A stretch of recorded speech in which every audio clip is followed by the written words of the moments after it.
Good day, beloveds. Today I want us to have a look at some of the evangelistic teachings of Genesis.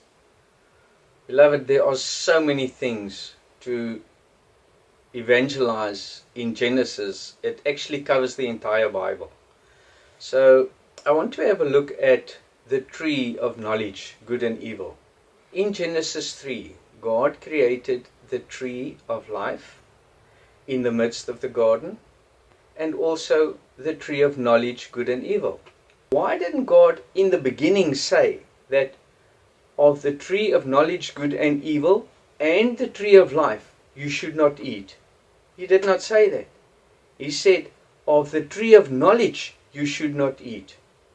And after he ate of the tree of knowledge, good and evil, then God said that he attained the wisdom that we have. But now we must prevent him from eating from the tree of life. Otherwise he will become like unto us.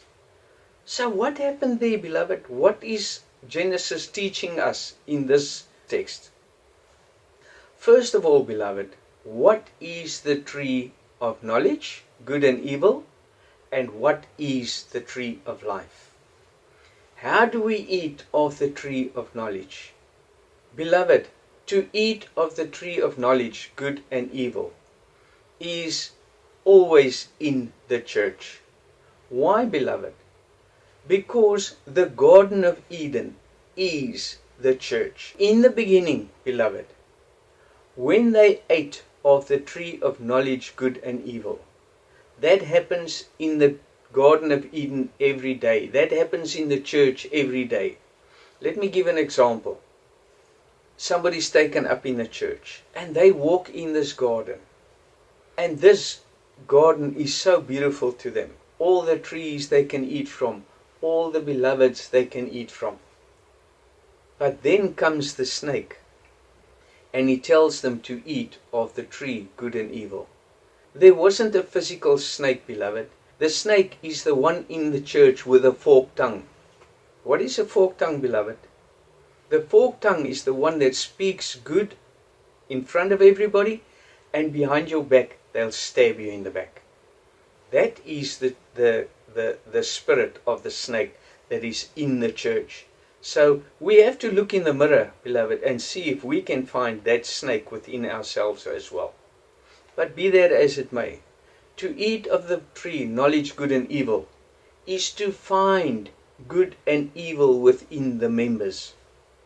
Therefore, as I said before, this member that's taken up in the church admires this garden and all the spiritual teachings they receive and all the beautiful people they meet, and they all greet each other so lovingly. In the other denominations, they never experience that. But now, when they become a part of the body of Christ, they see these trees and they can eat from all of them. Everybody can feed them. Evangelistic teachings and love. And then they see good in all these trees, in all the people, all the members. But then somebody comes to them and say, did you know that that brother was imprisoned? Oh, is that true? Yes.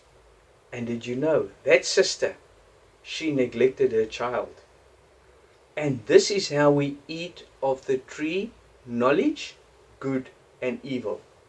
The tree of knowledge, good and evil, beloved, is to learn the bad things about the members in the church. And that is when the tree has to be transformed from a tree of knowledge to the tree of life. Because, beloved, the church is made up of many members. And there are weak members and there are strong members. And those who are weak, they must be covered, beloved. They must be protected. Therefore, if I learn something bad about one of the members in the church, I shouldn't separate myself from that person. I should cover him. I should protect him or her. And that is how the tree of knowledge is turned into the tree of life. If I can eat from that tree and create life from it and become stronger by it, then it is the tree of life. When we read from Proverbs 3:11, 9, I think it is, where the Bible teaches us that wisdom is the tree of life. Knowledge is the tree of life. And that is why when we have knowledge, but we use it to protect our brothers and sisters, that's when it becomes the tree of life. Because, beloved, from Genesis to Revelation 22, God said, those who keep my commandment, they will have access to the tree of life.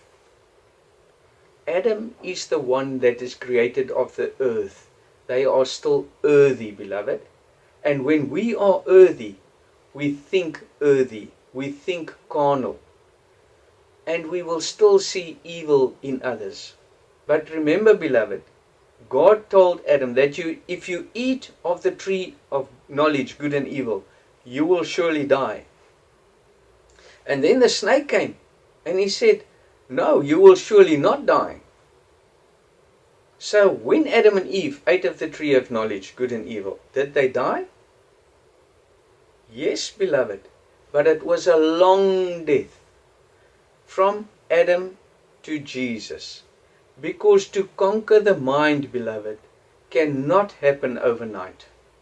From Genesis to Revelation 22, that's how long it took Adam to attain life again. Because what did God say? If they eat of the tree of life, they will become like us. And that's exactly the path. The path that leads to God is Jesus Christ, beloved. So if we walk this path of the cross, we die on the cross, we conquer the thoughts of the mind, we conquer the fleshly desires, what remains but light? God is light. What remains but love? God is love. What remains but the truth? God is the truth. And that is why when we ascend above the thought, when we ascend above the mind, only then we will be able to eat from the tree of life, beloved, because we become likened unto God. We will have the image of God. Adam had the image of God because Adam was created into God's image. But he was still covered in the mind with the fleshly thoughts of the human mind. And that's the same with Jesus, beloved. When Jesus is born within us, he's born a baby. He won't take control of the mind and body immediately. That spirit of light has to grow within us until it grows to the level where nothing is left of us. Again, Paul said, I was crucified with Christ, and I live no more, but Christ now liveth in me. Sorry for using that text so many times, beloved, but it is such an important text to understand. Because we have to become that. Christ has to take over this temple. And that begins in Genesis 1. So, beloved, be aware and look in the mirror. When you hear bad things about your brothers and sisters, do you separate yourself from them? Or do you cover them? Do you protect them? Do you tell the brother or sister that says something bad about another brother and sister, brother or sister, be careful. You will knock that star out of the heavens. Don't speak evil about them. And that is when the tree of knowledge, beloved, becomes the tree of life for you. And that's for each and every one of us individually. We get kicked out of the garden. Not by God. God doesn't kick us out of the garden. We kick ourselves out of the garden. Because when we learn good and evil about our brothers and sisters, we don't want to be part of it anymore. We think we're better than them.